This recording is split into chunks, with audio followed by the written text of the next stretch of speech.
जय हिंद। स्वागत है आप सभी का हमारी स्टडी अड्डा हरदोई चैनल में। तो आज की इस क्लास में साइंस का हम कोशिका यानी कि सेल टॉपिक कवर करेंगे।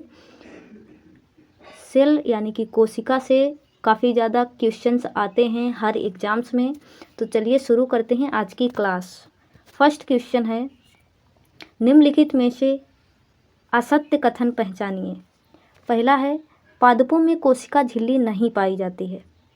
ये स्टेटमेंट गलत है। पादपों में कोशिका झिल्ली भी होती है और कोशिका भित्ति भी होती है। यहीं पर दूसरा क्वेश्चन पूछ सकता है कि जंतुओं में कोशिका भित्ति नहीं होती है। तो जंतुओं में कोशिका भित्ति नहीं होती है। राइबोसोम को प्रोटीन की फैक्ट्री कहा जाता है। ऑप्शन बी है, राइबोसोम को प्रोटीन की फैक्ट्री कहा जाता है। एसएससी में पूछा गया सवाल है, याद रखना। यहीं पर तीसरा सवाल बनता है, सबसे छोटा कोशिकांग है।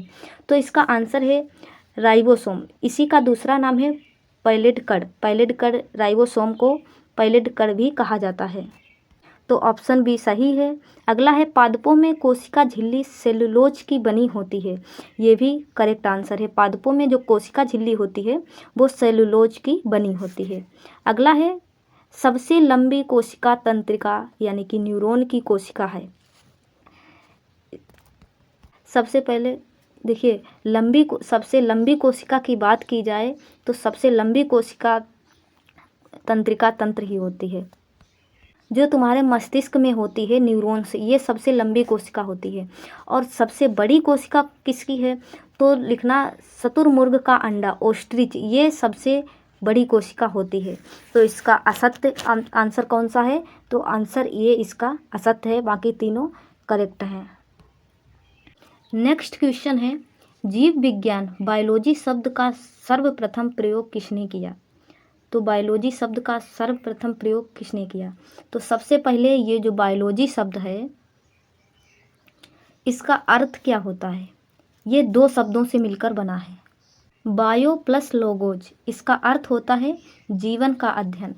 किसका अध्ययन? स्टडी ऑफ लाइफ, जीवन का अध्ययन इसका अर्थ है। ये शब्द सबसे पहले किसने दिया? तो इसका करेक्ट आंसर होगा ऑप्शन ए, लेमार्क और ट्रेविरेनम ने। तो इसका करेक्ट आंसर ऑप्शन ये होगा, लेमार्क और ट्रेविरेनम ने। यहीं पर दूसरा क्वेश्चन बनता है, फादर ऑफ बायोलॉजी किसे कहा जाता है?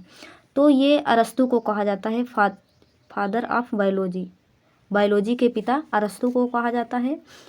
बात करें, ऑप्शन बी है कैरोलिस लिनियस। इन्होंने दोस्तों फादर ऑफ टेक्सोनोमी, वर्गीकरण के पिता कौन है? तो लिख लेना कैरोलिस लिनियस ने। यहाँ पे आपके 3 सवाल तैयार हो गए। फर्स्ट क्वेश्चन है, पहला है लेमार्क और ट्रेविरेनम, इन्होंने पहली बार बायोलॉजी शब्द दिया। दूसरा है फादर ऑफ बायोलॉजी अरस्तु को कहा जाता है। तीसरा है फादर ऑफ टैक्सोनॉमी यानी कि वर्गीकरण के पिता कैरोलिस लिनियस को कहा जाता है। नेक्स्ट क्वेश्चन है, कोशिका सिद्धांत का प्रतिपादन किसने किया? कोशिका सिद्धांत का प्रतिपादन किसने किया? तो सबसे पहले कोशिका यानी कि सेल का अध्ययन क्या कहलाता है?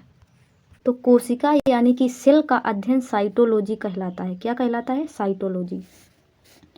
अगला क्वेश्चन, पहली बार कोशिका किसने खोजी? तो ये रॉबर्ट हुक ने खोजी। पहली बार कोशिका किसने खोजी? तो ये पहली बार कोशिका रॉबर्ट हुक ने खोजी। लेकिन पहली बार जीवित कोशिका किसने खोजी? तो ल्यूवेन हॉक ने पहली बार जीवित कोशिका की खोज की। अगला है स्लाइडेन एवं स्वान।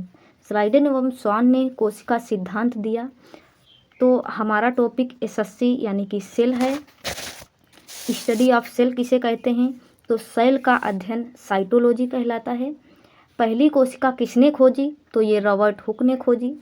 पहली जीवित कोशिका किसने खोजी? तो ये ल्यूवेन हॉक ने खोजी।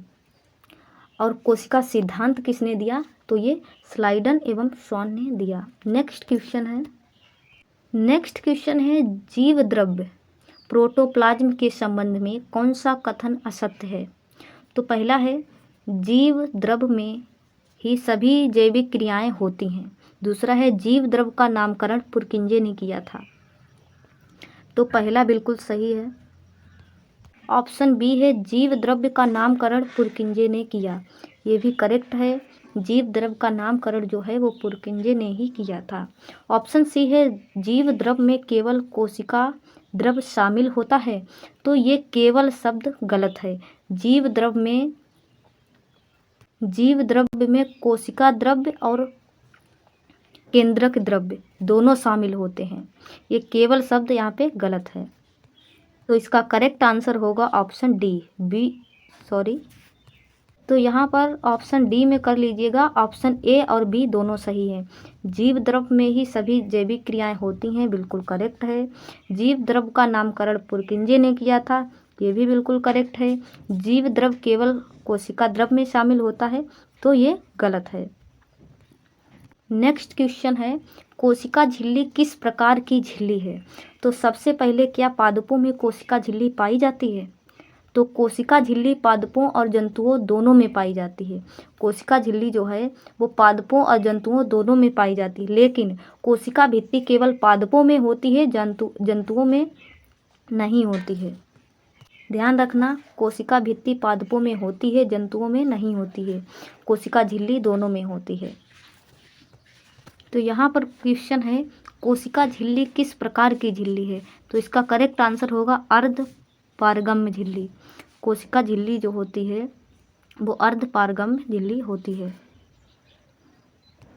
तो आज के लिए बस इतना ही। अगर वीडियो अच्छा लगा हो तो वीडियो को लाइक शेयर सब्सक्राइब जरूर करें। मिलते हैं नेक्स्ट वीडियो में, तब तक के लिए जय हिंद, वंदे मातरम।